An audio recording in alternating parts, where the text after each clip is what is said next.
السلام عليكم، كنتمنى تكونوا بخير وبألف خير. القصة ديال اليوم قضية الرأي عام، كلشي كيهضر عليها، كلشي كيدوي عليها. كنهضروا عليها هذه عامين ولات عاوتاني دارت ضجة حيت عرفوا عليها شي حوايج. ما عليناش، نبداو القصة دي. السلام عليكم الخوت. اليوم غنحبسوا الانفاس ديالنا وغنحيدوا الغطاء على القصة. هي الابشع والاخطر في القرن 21.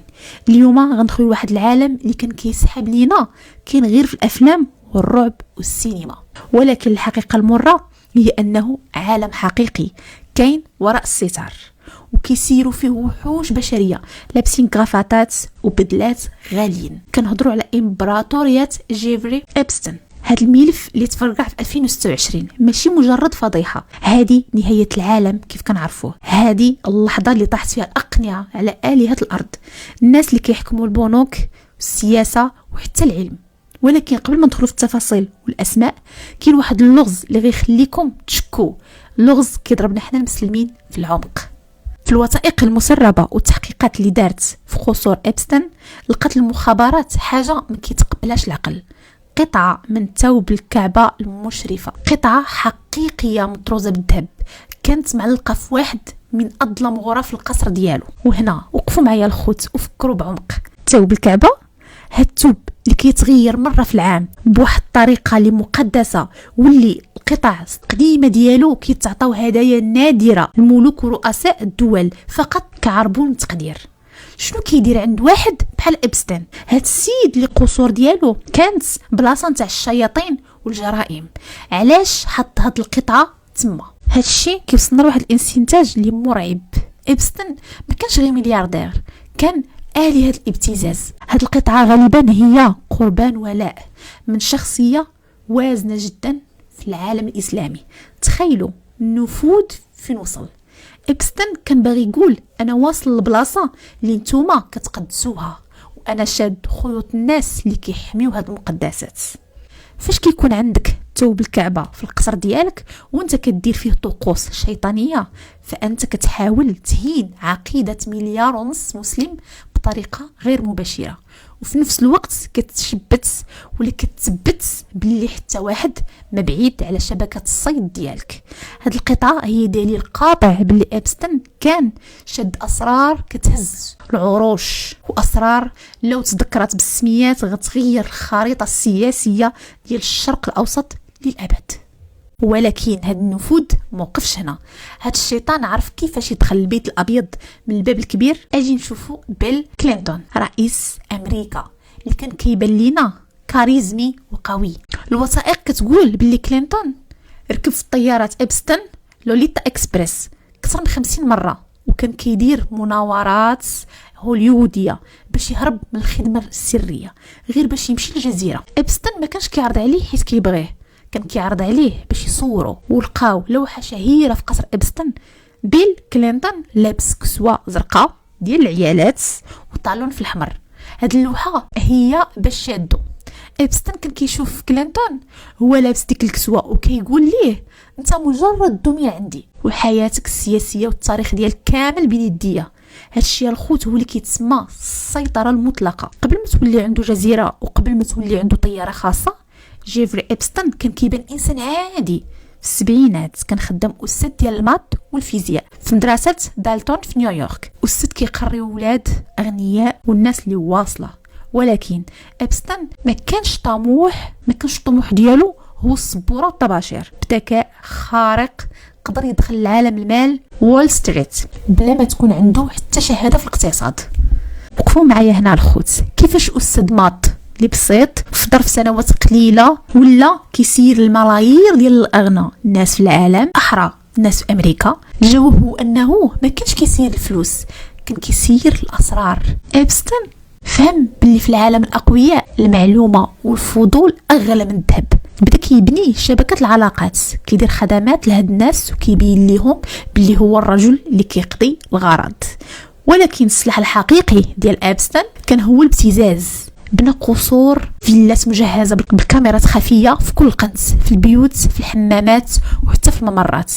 اي شخص ولا اي شخصيه وازنه دخلت عند إبستن كانت كتخرج وهي كبر صيد حصل في الشبكه ديالو. في شبكه إبستن كان هو رئيس الولايات المتحده السابق بيل كلينتون.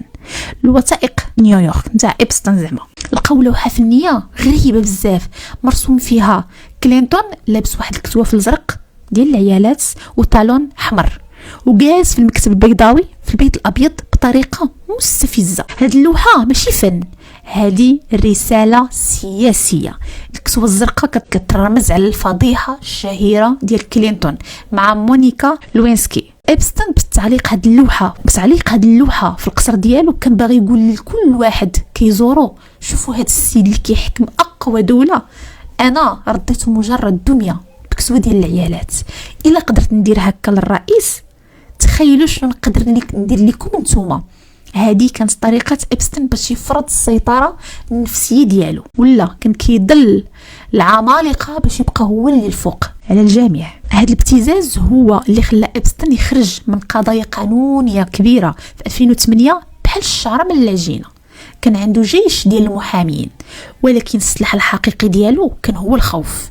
شحال من قاضي وشحال من مسؤول كان باغي يحاكمه، ولكن تراجع في اخر لحظه حيت خاف من داكشي اللي مخبي إبستن اللي كوفر ديالو.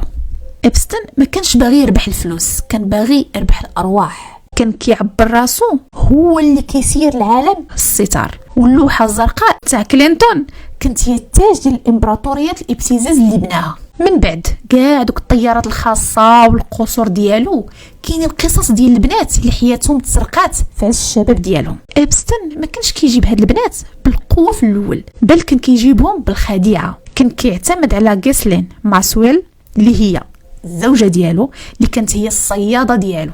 كانت كتمشي للمدارس ولا المراكز التجاريه لي مول وبلايص الفقراء وكتقلب على بنات صغار في العمر الزهور ديالهم، يعني 14 15 16 عام. اجي نهضروا بالسميات حيت هاد البنات 14 15 16 عام. نهضروا على هاد البنات عاد نرجع لكم على الزوجه ديالهم. اجي نهضروا بالسميات حيت هاد البنات ماشي مجرد ارقام في الملف. كنهضروا على فيرجينيا جيوفري. فيرجينيا كان في العمر ديالها 17 عام فاش طاحت في الشبكه نتاعو. كانت طاحت في الشبكه ديالو. كانت خدامه في السبا ديال دونالد ترامب في مارالاغو، تما فين شافتها غيسلين ووعدتها بلي غتولي معالجه تدليك خاصه عند ملياردير وغتخلص مزيان. فيرجينيا لقات راسها في طياره غادا الجزيره معزوله، وتما تبدلت حياتها للابد.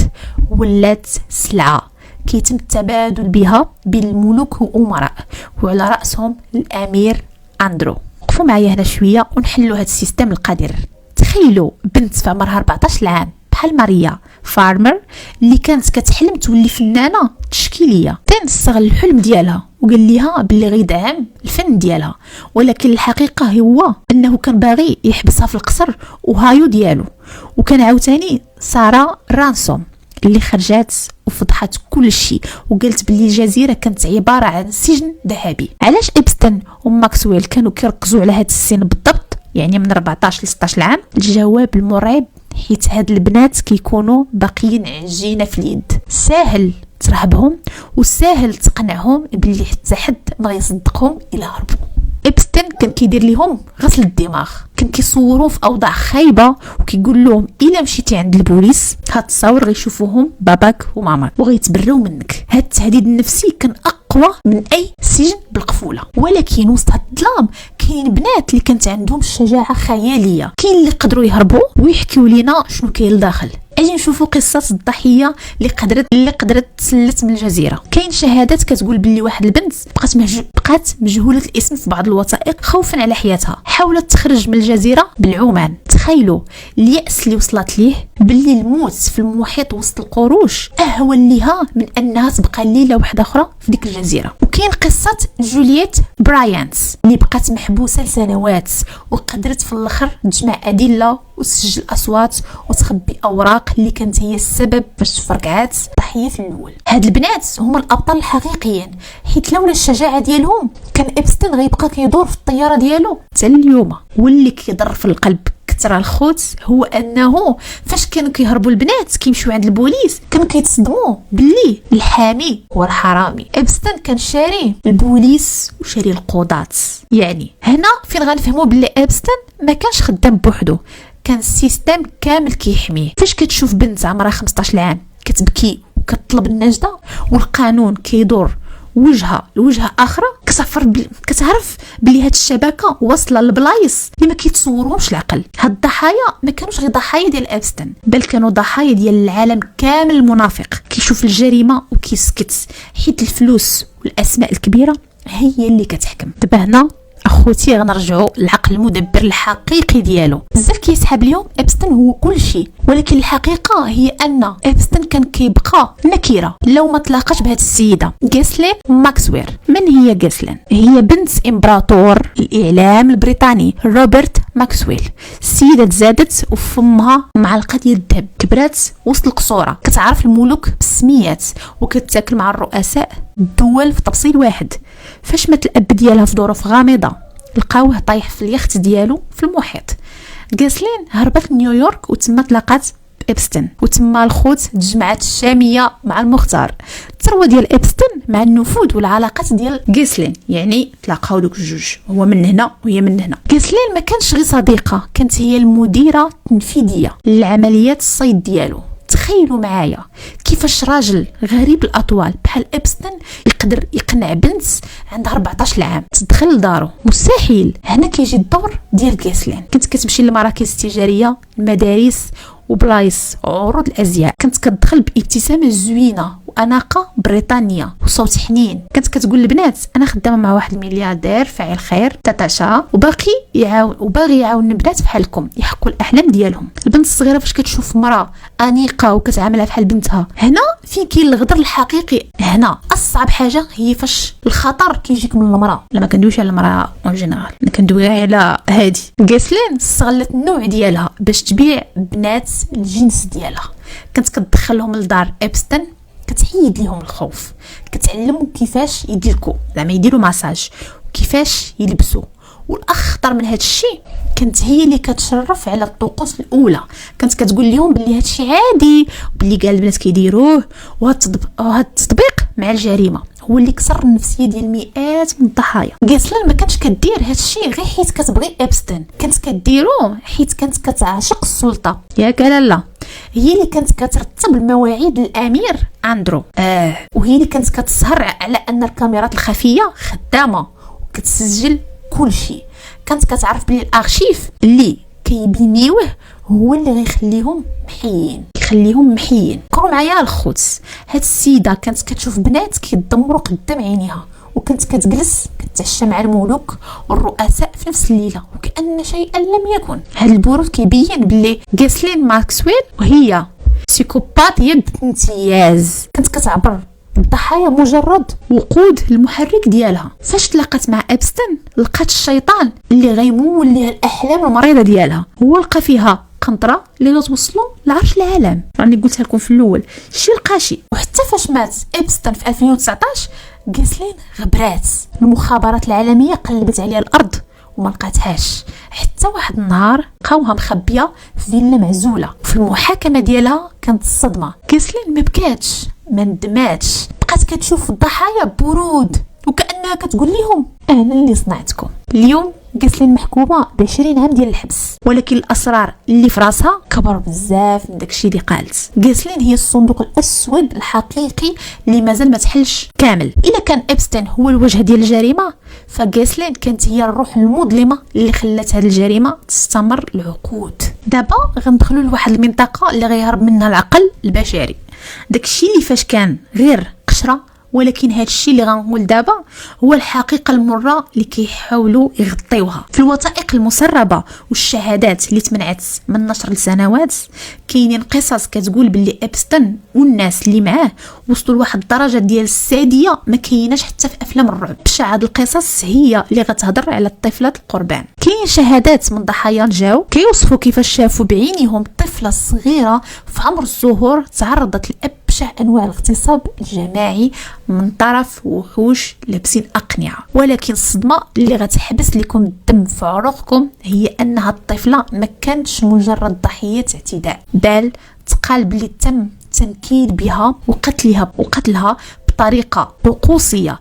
كاين اتهامات مرعبه بممارسه اكل لحوم البشر في ديك الليله المظلمه. وقفوا معايا هنا وفكروا بعمق بهذا المصطلح الادرينوكروم. بزاف منكم سمعوا هذه السميه، ولكن قليل اللي عارف شنو كتعني في عالم النخبه المظلمه.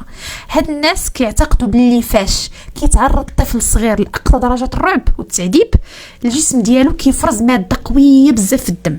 هاد الماده حسب معتقداتهم الشيطانيه هي اكسير الحياه اللي كتحافظ ليهم على الشباب والذكاء والقوه.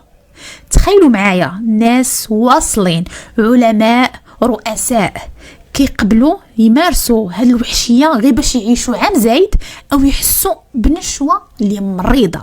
هادشي كيبين باللي حنا ما كنهضروش على مجرد انحراف، هنا كنهضروا على عقيده شيطانيه متجذره في وسط هاد النخبه. هاد الطفله الا ضاعت حياتها كانت مجرد سلعه في سوق الشياطين، وهذا الهدف هو ارضاء وحوش مبقاش عندهم حتى صله بالبشريه. علاش هادشي كيدار في الخفاء وعلاش الجزيره بالضبط؟ الجواب هو هاد الطقوس كتحتاج عزل كامل. كيوصفوا الضحايا مذابح حقيقيه فين كيتم اراقه الدماء كنوع من القربان. الشهادات كتقول بلي ابستن كان كيوثق هادشي كامل بالصوت وصوره. ابستن ما كانش كيصور غير باش يتفرج، كان كيصور باش يمتلك. فاش كيكون عندك فيديو لرئيس دولة أو ملك كيمارس طقس فيه الدم أو اعتداء على طفلة، فأنت وليتي الآلهة ديالو فوق الأرض. هاد الفيديوهات هي اللي خلات إبستن يكون محمي من كاع الأجهزة المخابرات في العالم. شكون اللي غيقدر يقيسو وهو عنده تيكت ديال جهنم لكل واحد فيهم؟ هاد الوحشية كانت هي التأمين ديال حياته، وهي اللي خلاتو يبين إمبراطورية قائمة على أشلاء الأطفال. إلا شفتوا الجزيرة من الفوق عينيكم غطيح على بناية غريبة بزاف، ما كتشبهش الدار أو فيلا عادية. بناية بقبة مذهبة يعني ذهبية، وحيوطة مصبوغين بخطوط زرقاء وبيضاء، وشكلها داير بحال شي معبد يوناني قديم أو كنيسة اللي غريبة. هاد البلاصة سموها الصحافة المعبد، ولكن المثير للجدل ماشي هو الشكل البنائي ولا زعما البراني ديالها، بل هو شنو كاين لداخل. العمال اللي شاركوا في البناء أو الناس اللي خدموا في الجزيرة سرباو معلومات كتقول باللي هاد المعبد ما عندوش نوافذ حقيقية، والبيبان ديالو مصوبين من حديد ثقيل كيتسد بالكود. ولكن الصدمة الكبيرة هي أن هذا المعبد هو مجرد واجهة، تحت منه كاينين سراديب وأنفاق واصلة لعمق الجزيرة. وهنا اجي نحلو هذا المعمار. علاش تبنى بناية ب$1,000,000 وما دايرش فيها الشراجم؟ علاش الحديد والسريه؟ الجواب هو ان هاد البلاصه كانت مصممه باش الصوت ما يخرجش. تما فين كاين كتمارس دوك الطقوس اللي هضرنا عليها، وفين كانوا كيخبيو الضحايا بعيد على الانظار. كاينين تقارير كتقول باللي هاد البلاصه كانت مجهزه باحدث تقنيات التصوير باش يوثقوا كل شيء بالصوت والصوره. علاش؟ باش كاع دوك اللي كيدخلوا تما كيبقاو تحت الصباط ديال ابستن. يا والله اختي كنحق السي ابستن. دابا اجي نتخيلوا الاجواء ديال ديك الحفلات التنكريه. الضوء كيكون ناقص، غير الشموع اللي شاعله والريحه ديال البخور اللي قويه بزاف، والناس اللي حاضرين ماشي بشر عاديين بل كائنات غريبه. اقنعه كانت هي كل شيء في ديك الجزيره. كاين اللي لابس قناع ديال الكبش بالقرون حقيقيه طويله وكبيره، كاين اللي لابس اقنعه ذهبيه فيها الريش ديال الطيور نادره كتوصل حتى السقف، ما يمكنش العقل يطيق هادشي، وكاين اللي لابس وجوه بشريه جامده بلا تعابير. علاش الاقنعه الخوت؟ علاش القناع كيخلي لهاد النخبه واحد القوه وهميه. فاش كيدير الملك او الرئيس او الملياردير قناع كيحس باللي الانا ديالو تمحات، باللي ما بقاش هو داك الشخص اللي كنشوفوه في التلفازه كيعطي المواعظ. القناع كيحرر الوحش اللي لداخل ديالهم، كيحسوا باللي هما كائنات اسطوريه فوق القانون وفوق الحساب. هاد القناع كانت كتخلي عينيهم كيبانوا بحال الثقوب السوداء والصدلام، وكان هدفها هو ارهاب الضحيه وتحطيم النفسيه ديالها. فاش كتحس باللي هي كواجه شياطين ماشي بشر. هاد الانفاق اللي لتحت المعبد كانت دايره بحال المتاهه. كاينين شهادات كتقول باللي كاينين غرف مخبيه ورا الحيوط المتحركه. تما فين كانت كتم عمليات التدليك اللي هي في الاصل اعتداءات وحشيه. ابستن كان كيدير هادشي كامل هو كيشوف من وراء الشاشات، كيسجل كل دقيقه، كل تنهيده، كل صرخه. فاش كتشوف هاد التجهيزات كتعرف باللي ابستن ما كانش غير ملياردير باغي ينشط، كان مهندس ديال نظام عالمي قدير. بنى سجن ذهبي وسط المحيط محمي بالماء من كاع الجوايا ديالو، ومحمي من بالانفاق تحت الارض باش يكسر فيه كاع الخطوط الحمراء ديال البشريه، وهو مرتاح باللي حتى حد ما غيوصل ليه. وهنا دابا وصلنا للفقره اللي العالم كامل كيتسنى يشوف شكون فيها. فاش تفتحت الوثائق السميات اللي طاحوا ماشي سميات عاديه، هادو اصنام ديال هاد العصر، الناس كيتخلصوا بالملايين باش يعطيونا صوره المثاليه. ولكن في جزيره إبستن الحقيقه كانت حاجه اخرى. اول اسم صدم الجميع هو ستيفن هوكينغ، نعم العبقري اللي فوق الكرسي المتحرك. كان كيهضر على الثقوب السوداء ونشأة الكون. شنو كيدير عالم فيزياء في جزيره مخصصه للرذيله؟ الوثائق كتشاف بلي إبستن دفع فلوس صحيحه باش يغطي على شهود شافوا هوكينغ في وضعيات غريبه بزاف مع بنات قصيرات. وقفوا معايا هنا، واش تقدروا تخيلوا هاد المفارقه؟ الشخص اللي كيمثل العقل البشري اسمى تجلياته طايح في ابشع مستنقع ممكن. هادشي كيبين بلي إبستن كان كيستهدف العقول ماشي السياسيين، كان باغي يلوث كاع الرموز باش ما تبقى حتى حاجه مقدسه في هذا العالم. هوكينغ كان بالنسبه ليه صيد ثمين كيثبت باللي حتى العلم ممكن يتم استغلاله في طريق الشيطان. ومن العلم للموسيقى والسينما، تذكروا معايا اسم ملك البوب مايكل جاكسون. الوثائق قالت باللي زار دار إبستن في بالم بيتش، ولكن كاين فرق كبير هنا. الشهادات كتقول باللي مايكل جاكسون رفض يدير معاهم اي حاجه، وباللي إبستن كان باغي يورطو ولكن ما قدش. هنا كنفهموا باللي إبستن كان داير بحال بيت العنكبوت، كيحاول يجر كاع المشاهير.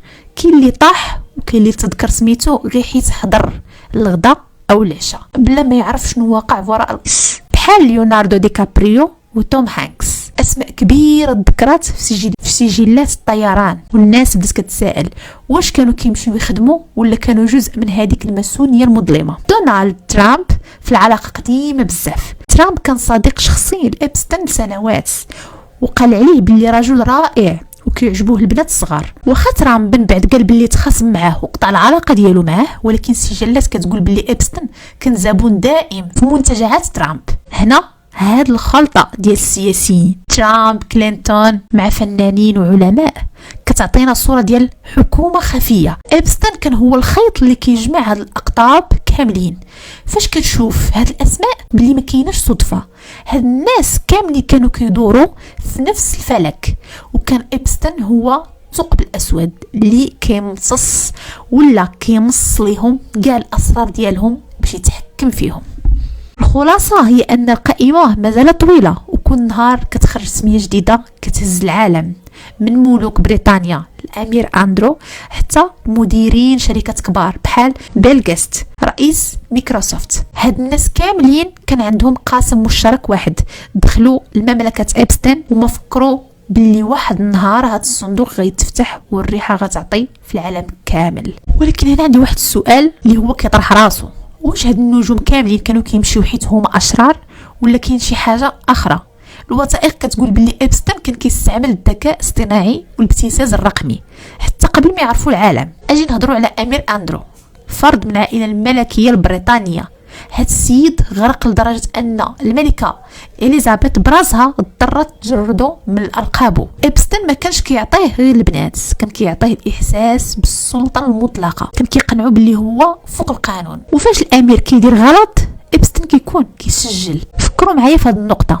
إبستن كان كيدير لهم غسيل الدماغ، كان كيجيب فنانين بحال ديكابريو او عارضي ازياء وكيقول لهم انا غنخليكم تحكموا العالم. كان كيدير حفلات فيها مخدرات رقميه واجواء خياليه كتخلي المشاهير يحسوا باللي هما في عالم اخر. علاش بيل غيتس كيجلس معاه؟ بيل غيتس قال باللي كان باغي تمويل الاعمال الخيريه، ولكن الحقيقه المره هي ان إبستن كان كيهدد الامبراطوريه مايكروسوفت باسرار شخصيه. إبستن كان كيعرف شكون كيزني، شكون كيخون مرته، وشكون عنده ميولات غريبه. فاش كتشد عنق اغنى رجل في العالم راه وليتي انت هو الملك الحقيقي. وكاينين سميات اخرين تذكرات في الكتاب الاسود بحال ناومي كامبل وسيا. هاد النجمات تذكروا في سياق توفير الاجواء، يعني إبستن كان داير وكاله عارض الازياء وهميه اللي هي في الحقيقة كانت مصيدة النجوم باش يطيحوا في الفخ. هنا هاد الخاتمة هي مقبرة الأخلاق، فاش كتشوف عالم فيزياء ورئيس أمريكا ملك بريطانيا وأغنى رجل في التكنولوجيا ونجم هوليوود كاملين مجموعين عند واحد بيدوفيل وشيطان، كتعرف بلي العالم محكوم بواحد المافيا اللي إبستين كان هو المنسق ديالها. هاد الناس كاملين باعوا كرامتهم مقابل لحظة متعة. صورها ليهم إبستين ودارها في سيديات مخبين في خزانات ديالو. إبستين كان كيعرف بلي كل واحد عنده ثمن، كاين اللي الثمن ديالو الفلوس وكاين اللي الثمن ديالو الجنس، كاين اللي ثمنه الستر، وهو كان عنده العمله باش يشري كل شيء. هاد الاسماء اللي ذكرنا هي غير اللي قدرت الصحافه توصل ليها، واللي مخبين كبار بزاف من هادو. في غشت 2019 العالم كامل كان كيتسنى محاكمه القرن. إبستين كان في واحد الزنزانه ديالو في واحد من اكبر سجون حراسه في امريكا، MCC نيويورك. العالم كان كيتسنى هاد الصندوق الاسود يتحل ويجر معاه الرؤساء اللي كبارين المشناقه، ولكن في ليله واحده ليله واحده كلشي تسد للابد. قالوا لنا بلي جيفري إبستين انتحر في الزنزانه ديالو، ولكن واش فعلا هادشي اللي وقع؟ اجي نشوف المصادفات اللي وقعت في ديك الليله واللي ما يتقبلش حتى العقل نتاع الدري الصغير. نهضروا على الكاميرات اللي مقابله مع الباب الزنزانه ديال إبستين خسروا بجوج في دقه واحده في ديك الليله بالضبط، يعني ما كانوش خدامين. الحراس اللي كان خاصهم يراقبوه كل 30 دقيقه نعسوا بجوج لمده 3 سوايع متواصله، ومن بعد زوروا السجلات باش يبان باللي راه كانوا كيديروا الخدمه ديالهم. إبستين كان معاه واحد الوحش عنصر بوليس سابق محكوم عليه بالقتل، ولكن قبل بنهار من الوفاه ديالو تم النقل ديالو لواحد الزنزانه اخرى وبقى إبستين بوحدو. واش هادشي صدفه ولا خط؟ فاش كيموت اهم سجين في العالم في ظرفيه بحال هادي وبطريقه كتمحي كاع الادله الكاميرات وداكشي اللي قلت لكم، راه كتعرف بلي القرار جا من الفوق. إبستين كان قنبله موقوته، لو كان طق بكلمه واحده في المحكمه كانت غتوقع حرب اهليه وسط نخبه في امريكا وبريطانيا. كان خاصو يموت باش الاسرار تموت معاه، ولكن العلم عنده راي اخر. الطبيب الشرعي العالمي الشهير مايكل بادن اللي حضر للتشريح بطلب من عائله إبستين لقى حاجه قلبت الموازين، لقى كسر في العظمه اللامي يعني اللي كاينه فوق العنق. ركزوا معايا هنا مزيان، هاد العظمه يعني في الطب الشرعي نادرا ما كيتهرس في حالات انتحار بالشنق، ولكن في العلامه المسجله في حاله الخنق اليدوي، يعني فاش شي حد كيجي من وراك وكيخنقك بيديه او شي سلك زعما بالقوه كيخنقك بشي حاجه، تما فين كتهرس هاد العظامه. الكسور اللي لقاو في العنق ديال إبستين كتطابق 90% مع جريمه قتل، وماشي مع واحد علق راسو في غطاء سرير كما ادعت الروايه الرسميه. هاد الطبيب خرج للاعلام وقالها النيشان هادشي كيشبه القتل كثر ما كيشبه الانتحار. اذا شكون اللي دخل الزنزانه في ديك الليله؟ شكون اللي عنده القدره يطفي الكاميرات وينعس الحراس ويدخل يقتل ملياردير وسط سجن فيدرالي؟ ولا الجواب الواضح هما نفس الناس اللي كانوا كيمشيو للجزيره ديالو، هما نفس الناس اللي صوروهم في اوضاع مخله. إبستين مات مخنوق بالاسرار ديالو، مات حيت فات مده الصلاحيه ديالو. السيستم اللي بناه هو اللي قتلو في الاخر. هاد الناس ما عندهمش صاحب، عندهم غير المصلحه، وفاش ولات مصلحتهم هي الموت إبستين صفوها ليه برود. ولكن الحاجه اللي ما فكروش فيها هي ان الوثائق والديسكات اللي سجل فيهم الفضائح ديالهم كاينين في يد جهات اخرين، مازال يخرجوهم لينا في الوقت المناسب. موت إبستين ما كانش نهايه القصه، بل قود في شعل العافيه في 2026، حيت الروح ديالو بقات مطارده كاع دوك اللي تذكروا ولا يذكروهم في القائمه. واليوم العالم ما بقاش كيسول واش انتحر، بل كيسول شكون اللي عليه الدور في التصفيه الجايه. وهنا إبستين مات والسراديب ديال الجزيره ديالو دابا خاويه والمعدات والديسكات تصادروا، ولكن السؤال اللي كيبقى كيدور في بال اي واحد فينا، واش بموت إبستين مات هذا النظام القذر؟ واش هاد الضحايا اللي ضاعت حياتهم والاطفال اللي تقتلوا واش غياخذوا حقهم فعلا؟ الواقع الخدس كيبين باللي إبستين ما كانش غير شخص، كان عرض لمرض خبيث كاين في قلب النخبه اللي كتحكم العالم.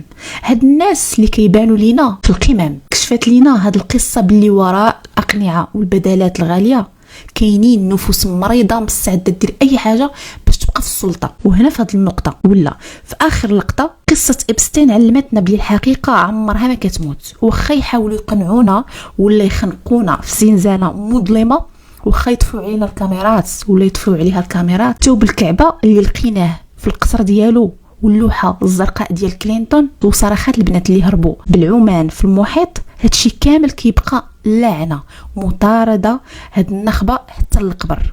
العداله الارضيه يقدر يهربوا منها بفلوسهم ونفوذهم، ولكن عداله السماء وقانون التاريخ ما كيرحم حتى واحد. هاد الحلقه اللي درنا ديال اليوم ماشي غير باش نجمعوا المشاهدات او نعاودوا الفضائح، الهدف هو نفيقوا ونعرفوا بلي العالم اللي كنشوفوه في الاخبار ماشي ديما هو الحقيقه.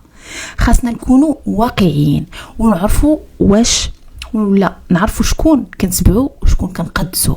الاصنام اللي صنعها لينا الاعلام طاحت اليوم في مستنقع إبستين.